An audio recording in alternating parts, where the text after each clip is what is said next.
Hello everyone, সকলোকে স্বাগতম জনাইছো আমাৰ চেনেলৰ অন্য এটা ভিডিঅলৈ।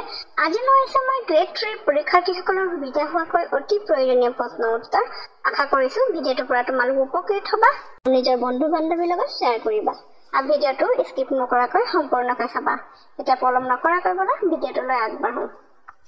আজিৰ প্ৰথম প্ৰশ্নটো অসমত কিমানটা বিধানসভাৰ সমষ্টি আছে? তলৰ অপচন চাৰিটাৰ ভিতৰত শুদ্ধ উত্তৰটো হৈছে অপচন এ 126টা। অসমত 126টা বিধানসভাৰ সমষ্টি আছে। পৰৱৰ্তী প্ৰশ্ন, অসমৰ কাক লায়ন মেন অফ আছাম বুলি কোৱা হয়? এই প্ৰশ্নৰ উত্তৰটো মই কৈ নিদিওঁ, এই প্ৰশ্নৰ উত্তৰটো তোমালোকে কমেণ্ট কৰি জনাবা। পৰৱৰ্তী প্ৰশ্ন, অসমৰ কোন জিলাত শ্ৰীসূৰ্য পাহাৰ অৱস্থিত? তলৰ অপচন চাৰিটাৰ ভিতৰত শুদ্ধ উত্তৰটো হৈছে অপচন বি গোৱালপাৰা। গোৱালপাৰা জিলাত শ্ৰীসূৰ্য পাহাৰ অৱস্থিত। পৰৱৰ্তী প্ৰশ্ন, ক্ৰিকেট খেলৰ জন্ম কোন দেশত হৈছিল? তলৰ অপচন চাৰিটাৰ ভিতৰত শুদ্ধ উত্তৰটো হৈছে অপচন চি ইংলেণ্ড। পৰৱৰ্তী প্ৰশ্ন, বিশ্ব স্বাস্থ্য সংস্থাৰ মুখ্য কাৰ্যালয় ক'ত অৱস্থিত? তলৰ অপচন চাৰিটাৰ ভিতৰত শুদ্ধ উত্তৰটো হৈছে অপচন বি জেনেভা। পৰৱৰ্তী প্ৰশ্ন, অসম বিধানসভা কোনটো বছৰৰ পৰা প্ৰথমবাৰৰ বাবে 126 জন সদস্যৰ বিধানসভা ৰূপে পৰিচিত হৈছিল? তলৰ অপচন চাৰিটাৰ ভিতৰত শুদ্ধ উত্তৰটো হৈছে অপচন এ 1972 চনত। পৰৱৰ্তী প্ৰশ্ন, ৰাজনীতি কি উচ পাৰ কাৰ ৰচনা? তলৰ অপচন চাৰিটাৰ ভিতৰত শুদ্ধ উত্তৰটো হৈছে অপচন চি অটল বিহাৰী বাজপেয়ী। অটল বিহাৰী বাজপেয়ী ৰাজনীতি কি উচ পাৰ ৰচনা কৰিছিল। পৰৱৰ্তী প্ৰশ্ন, পৃথিৱীৰ আটাইতকৈ সৰু নদী দ্বীপটোৰ নাম কি? তলৰ অপচন চাৰিটাৰ ভিতৰত শুদ্ধ উত্তৰটো হৈছে অপচন এ উমানন্দ। উমানন্দ হৈছে পৃথিৱীৰ আটাইতকৈ সৰু নদী দ্বীপ। পৰৱৰ্তী প্ৰশ্ন, বিদেশত প্ৰদৰ্শিত প্ৰথম অসমীয়া কথাছবিখনৰ নাম কি আছিল? তলৰ অপচন চাৰিটাৰ ভিতৰত শুদ্ধ উত্তৰটো হৈছে অপচন বি পুবেৰুণ। পৰৱৰ্তী প্ৰশ্ন, অসম সাহিত্য সভাৰ প্ৰতীক চিহ্নটো কোনে অংকন কৰিছিল? তলৰ অপচন চাৰিটাৰ ভিতৰত শুদ্ধ উত্তৰটো হৈছে অপচন বি যুগল দাস। অসম সাহিত্য সভাৰ প্ৰতীকটো যুগল দাসে অংকন কৰিছিল। পৰৱৰ্তী প্ৰশ্ন, নিম্নলিখিত কোনটো স্থানত মহাত্মা গান্ধীয়ে 1942 চনত ভাৰত ত্যাগ আন্দোলন আৰম্ভ কৰিছিল? তলৰ অপচন চাৰিটাৰ ভিতৰত শুদ্ধ উত্তৰটো হৈছে অপচন চি আগষ্ট ক্ৰান্তি ময়দান।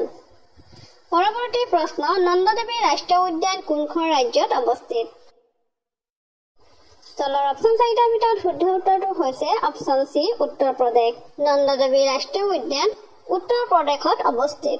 পৰৱৰ্তী প্ৰশ্ন, গোবি মৰুভূমি কোন মহাদেশত অৱস্থিত?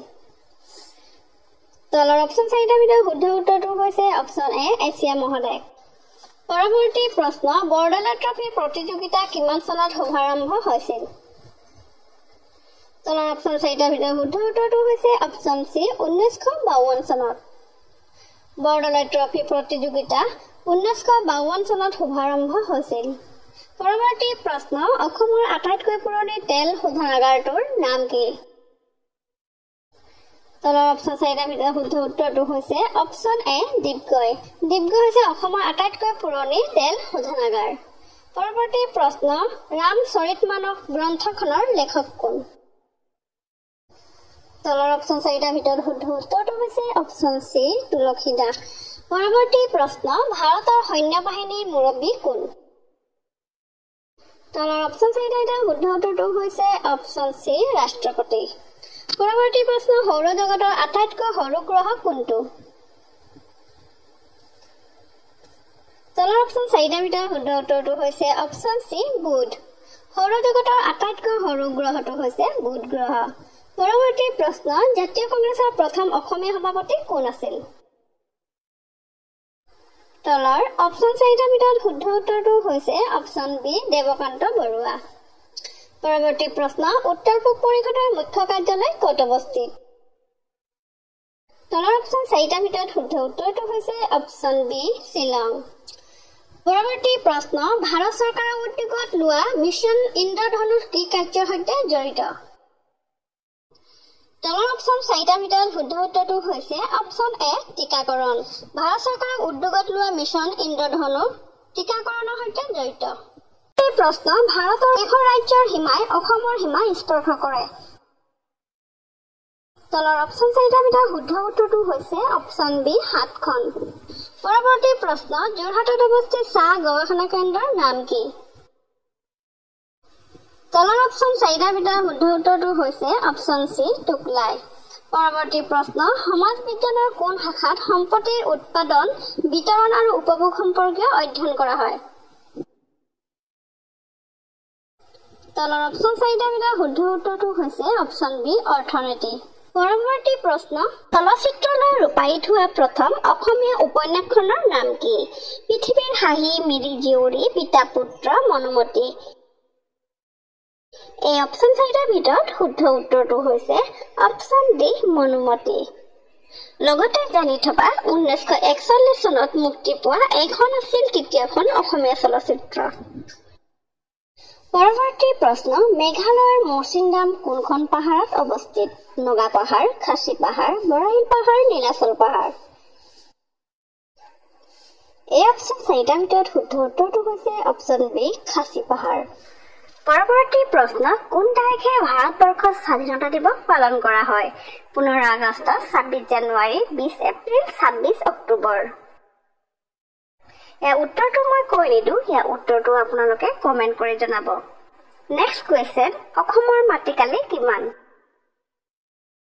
তলৰে অপচন 4টাৰ ভিতৰত শুদ্ধ উত্তৰটো হৈছে অপচন বি ৭৮,৪38 বৰ্গ কিলোমিটাৰ মনত ৰাখিবা অসমৰ মাটিকালি ৭৮,৪38 বৰ্গ কিলোমিটাৰ পৰৱৰ্তী প্ৰশ্ন তিনিওখন ঘূৰণীয়া মেজমেলত উপস্থিত থকা ব্যক্তিগৰাকী কোন doctor B R Ambedkar Mohammad Ali Jinnah Jawaharlal Nehru Mahatma Gandhi এই অপচন 4টাৰ ভিতৰত শুদ্ধ উত্তৰটো হৈছে option A doctor B R Ambedkar পৰৱৰ্তী প্ৰশ্ন ভাৰতৰ কোনখন ৰাজ্যত আটাইতকৈ দীঘল ঘাইপথ আছে গুজৰাট মধ্যপ্ৰদেশ উত্তৰ প্ৰদেশ ৰাজস্থান এই অপচন 4টাৰ ভিতৰত শুদ্ধ উত্তৰটো হৈছে অপচন সি উত্তৰ প্ৰদেশ পৰৱৰ্তী প্ৰশ্ন তলৰ কোনখন বৌদ্ধ ধৰ্মৰ পবিত্ৰ গ্ৰন্থ তৌৰাত দা আভিষ্টা কল্পসূত্ৰ ত্ৰিপিটক এই অপচন 4টাৰ ভিতৰত শুদ্ধ উত্তৰটো হৈছে অপচন ডি ত্ৰিপিটক পৰৱৰ্তী প্ৰশ্ন হকীৰ যাদুকৰ বুলি কাক কোৱা হয় বিৰাট কোহলি ধ্যান চাঁদ এম.এছ. ধোনী ৰাহুল দ্ৰাবিড় এই অপচন 4টাৰ ভিতৰত শুদ্ধ উত্তৰটো হৈছে অপচন বি ধ্যান চাঁদক হকীৰ যাদুকৰ বুলি কোৱা হয় পৰৱৰ্তী প্ৰশ্ন হৰ্ষচৰিত গ্ৰন্থখনৰ লেখক কোন আছিল বাণভদ্ৰ কালিদাস হৰ্ষ হিউৱেনচাং এই অপচন 4টাৰ ভিতৰত শুদ্ধ উত্তৰটো হৈছে অপচন এ বাণভদ্ৰ পৰৱৰ্তী প্ৰশ্ন অসমৰ সৰ্বোচ্চ পাহাৰ শ্ৰেণীৰ নাম কি চিত্ৰচল পাহাৰ নীলাচল পাহাৰ মিকিৰ পাহাৰ বৰাইল পাহাৰ এই অপচন 4টাৰ ভিতৰত শুদ্ধ উত্তৰটো হৈছে অপচন ডি বৰাইল পাহাৰ মনত ৰাখিবা অসমৰ সৰ্বোচ্চ পাহাৰ শ্ৰেণীটোৰ নাম হৈছে বৰাইল পাহাৰ পৰৱৰ্তী প্ৰশ্ন মানে তৃতীয়বাৰৰ বাবে অসম কেতিয়া আক্ৰমণ কৰে 1822 চনত 1821 চনত 1820 চনত 1823 চনত এই অপচন 4টাৰ ভিতৰত শুদ্ধ উত্তৰটো হৈছে অপচন বি 1821 চনত পৰৱৰ্তী প্ৰশ্ন তৃতীয় আক্ৰমণৰ সময়ত মান সেনাৰ সেনাপতি কোন আছিল লাচিত বৰফুকন কুমেদান মিংগি মাহা তিলুৱা এজনো নহয় এই অপচন 4টাৰ ভিতৰত শুদ্ধ উত্তৰটো হৈছে অপচন সি মিংগি মাহা তিলুৱা পৰৱৰ্তী প্ৰশ্ন বগনীয়া ৰজা কোন জয়ধ্বজ সিংহ শুক্লধ্বজ সিংহ তাম্ৰধ্বজ ৰাজেশ্বৰ এই অপচন 4টাৰ ভিতৰত শুদ্ধ উত্তৰটো হৈছে অপচন এ জয়ধ্বজ পৰৱৰ্তী প্ৰশ্ন চুতীয়া ৰাজ্য কোনে প্ৰতিষ্ঠা কৰে বীৰপালে শুক্লধ্বজ নাৰায়ণ পাল গোপাল এই অপচন 4টাৰ ভিতৰত শুদ্ধ উত্তৰটো হৈছে অপচন এ বীৰপালে চুতীয়া ৰাজ্য প্ৰতিষ্ঠা কৰে পৰৱৰ্তী প্ৰশ্ন কেতিয়া চুতীয়া ৰাজ্য প্ৰতিষ্ঠা হৈছিল 1187 1120 1150 1170 এই অপচন 4টাৰ ভিতৰত শুদ্ধ উত্তৰটো হৈছে অপচন এ 1187 পৰৱৰ্তী প্ৰশ্ন চুতীয়াসকলৰ শেষৰজন ৰজাৰ নাম কি নিত্যপাল মল্লদেৱ পাল ইন্দ্ৰপাল তলৰে অপচন চাৰিটাৰ ভিতৰত শুদ্ধ উত্তৰটো হৈছে অপচন এ নিত্যপাল। পৰৱৰ্তী প্ৰশ্ন বিখ্যাত গীত সাৰে জাহাঁ সে আচ্ছা কোনে ৰচনা কৰিছিল? মহম্মদ ইকবাল, ৰবীন্দ্ৰনাথ ঠাকুৰ, জয়দেৱ, বংকিম চন্দ্ৰ চট্টোপাধ্যায়। এই অপচন চাৰিটাৰ ভিতৰত শুদ্ধ উত্তৰটো হৈছে অপচন এ মহম্মদ ইকবাল। পৰৱৰ্তী প্ৰশ্ন হৰ্ণবিল কোন ৰাজ্যৰ জাতীয় উৎসৱ? ছিকিম, নাগালেণ্ড, মণিপুৰ, অৰুণাচল প্ৰদেশ। এই অপচন চাৰিটাৰ ভিতৰত শুদ্ধ উত্তৰটো হৈছে অপচন বি নাগালেণ্ড। পৰৱৰ্তী প্ৰশ্ন বিক্ৰমশিলা বিশ্ববিদ্যালয় কোনে প্ৰতিষ্ঠা কৰিছিল? চন্দ্ৰগুপ্ত মৌৰ্য, কনিষ্ক, ধৰ্মপাল, গোপাল। এই অপচন চাৰিটাৰ ভিতৰত শুদ্ধ উত্তৰটো হৈছে অপচন চি ধৰ্মপাল। পৰৱৰ্তী প্ৰশ্ন প্ৰথম মোৱামৰীয়া বিদ্ৰোহৰ আৰম্ভণি কাৰ ৰাজত্বকালত হৈছিল? প্ৰমত্ত সিংহ, ৰুদ্ৰ সিংহ, লক্ষ্মী সিংহ, পুৰন্দৰ সিংহ। এই অপচন চাৰিটাৰ ভিতৰত শুদ্ধ উত্তৰটো হৈছে অপচন চি লক্ষ্মী সিংহ। পৰৱৰ্তী প্ৰশ্ন সুদীৰ্ঘ দিন আৰু ঋতু গ্ৰন্থখনৰ বাবে কোনে সাহিত্য একাডেমী বঁটা লাভ কৰিছিল? নিৰ্মল প্ৰভা বৰদলৈ, হীৰেণ ভট্টাচাৰ্য, নৱকান্ত বৰুৱা, আনন্দ চন্দ্ৰ বৰুৱা।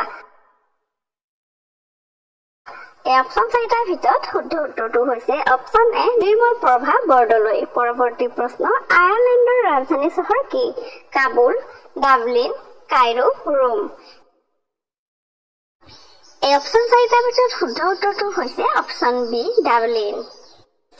পৰৱৰ্তী প্ৰশ্ন অসমত কেতিয়া অসমীয়াৰ ঠাইত বাংলা ভাষাৰ প্ৰচলন আৰম্ভ হৈছিল?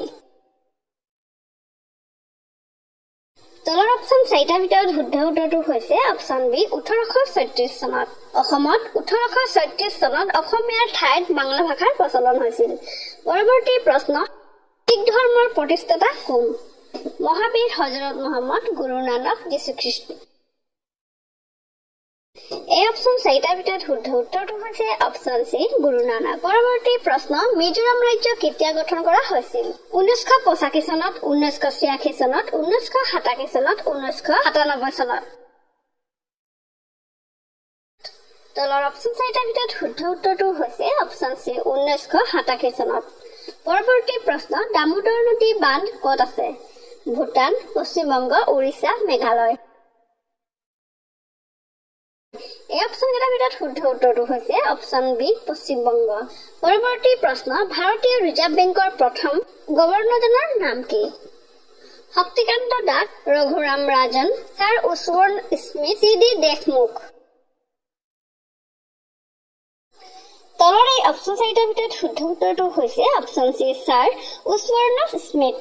পৰৱৰ্তী প্ৰশ্ন মহামায়া ধাম অসমৰ কোনখন জিলাত অৱস্থিত? কোকৰাঝাৰ, নলবাৰী, বাক্সা, ধুবুৰী। এই অপচন চাৰিটাৰ ভিতৰত শুদ্ধ উত্তৰটো হৈছে অপচন ডি ধুবুৰী। পৰৱৰ্তী প্ৰশ্ন অসমৰ প্ৰথম ঐতিহাসিক বংশৰ নাম কি? ব্ৰাহ্মণ, নৰক, হাইস্তম্ভ, পাল। এই অপচন চাৰিটাৰ ভিতৰত শুদ্ধ উত্তৰটো হৈছে অপচন এ ব্ৰাহ্মণ। পৰৱৰ্তী প্ৰশ্ন অসমৰ কোন ঠাইত ভাৰতৰ একমাত্ৰ কয়লাৰ মিউজিয়াম আছে? মাৰ্ঘেৰিটা, নাজিৰা, হাফলং, জাগিৰোড। এই অপচন চাৰিটাৰ ভিতৰত শুদ্ধ উত্তৰটো হৈছে অপচন এ মাৰ্ঘেৰিটা। পৰৱৰ্তী প্ৰশ্ন অসম সাহিত্য সভাৰ বৰ্তমানৰ সভাপতি কোন? ধ্ৰুৱজ্যোতি বৰা, ডক্টৰ সূৰ্যকান্ত হাজৰিকা, পৰমানন্দ ৰাজবংশী, ইমৰান শ্বাহ। এই অপচন চাৰিটাৰ ভিতৰত শুদ্ধ উত্তৰটো হৈছে option B doctor Suryakanta Hazarika. পৰৱৰ্তী প্ৰশ্ন বৰাক নদীৰ উৎপত্তি কোন ঠাইৰ পৰা হৈছে? পাটকাই পাহাৰ, মণিকোট পাহাৰ, কাৰ্বি মালভূমি, জয়ন্তীয়া পাহাৰ। এই অপচন চাৰিটাৰ ভিতৰত শুদ্ধ উত্তৰটো হৈছে অপচন বি মণিকোট পাহাৰ। বৰাক নদীৰ উৎপত্তি মণিকোট পাহাৰৰ পৰা হৈছে। পৰৱৰ্তী প্ৰশ্ন মাটিকালি ফালৰ পৰা অসমৰ ক্ষুদ্ৰতম জিলাৰ নাম কি? মৰিগাঁও, শিৱসাগৰ, দক্ষিণ চালমাৰা, মানকাছৰ, ডিমা হাছাও। এই অপচন চাৰিটাৰ ভিতৰত শুদ্ধ উত্তৰটো হৈছে অপচন চি দক্ষিণ চালমাৰা, মানকাছৰ। পৰৱৰ্তী প্ৰশ্ন কোন চনত অসমীয়া ভাষাৰ উন্নতি সাধনী সভা গঠন হৈছিল? 1873 চনত, 1888 চনত, 1885 চনত, 1895 চনত। এই অপশ্যন 4টাৰ ভিতৰত শুদ্ধ উত্তৰটো হৈছে অপশ্যন বি 1888 চনত। অসমীয়া ভাষা উন্নতি সাধনী সভা গঠন হৈছিল 1888 চনত।